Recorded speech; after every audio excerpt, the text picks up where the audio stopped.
Okay everyone, so I'm going to assume we've set our working directory and we're going to be making our part today.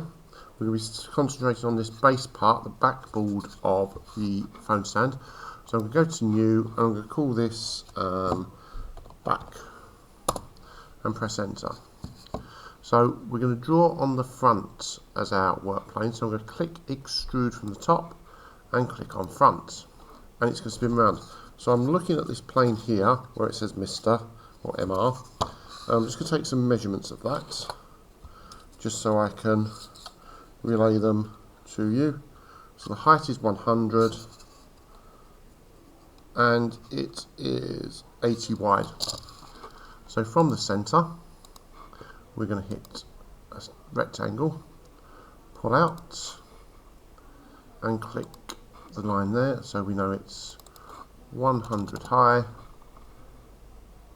and 80 wide. When I'm happy with that, I'm going to press OK. So we've got our block there and our thickness is 3 millimeters. We press OK. So we've got our base plate there. We will need to add on the detail on that and we'll show you how to do that afterwards. It's not an important point at the moment.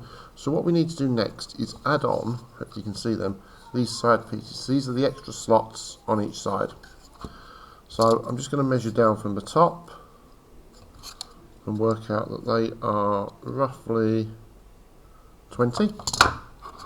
So we're going to click extrude and I'm going to click on this top surface and I'm going to draw a rectangle, but I'm going to do a corner rectangle this time.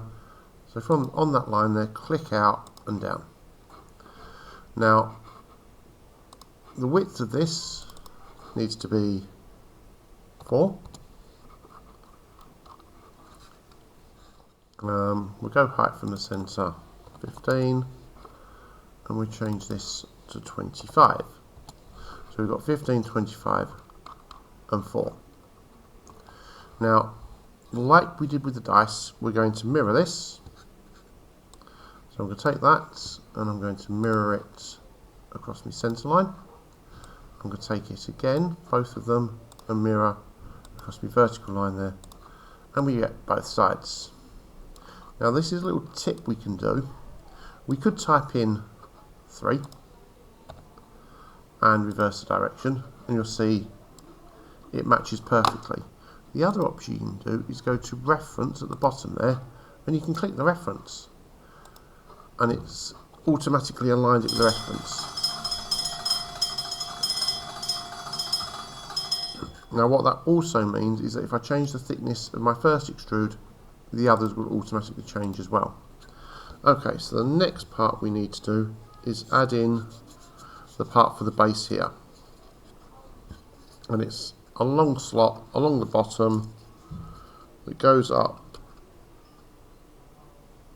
6 and then 3. So very quickly we're going to click on extrude there. We're going to do a center rectangle along here. Our width is going to be 3.25 to give us a little bit of clearance. Our height from there is going to be 6 and our width is going to be 60. So that will allow that piece that we're going to put in there to slide in. We're going to press OK. I'm going to pull that all the way through.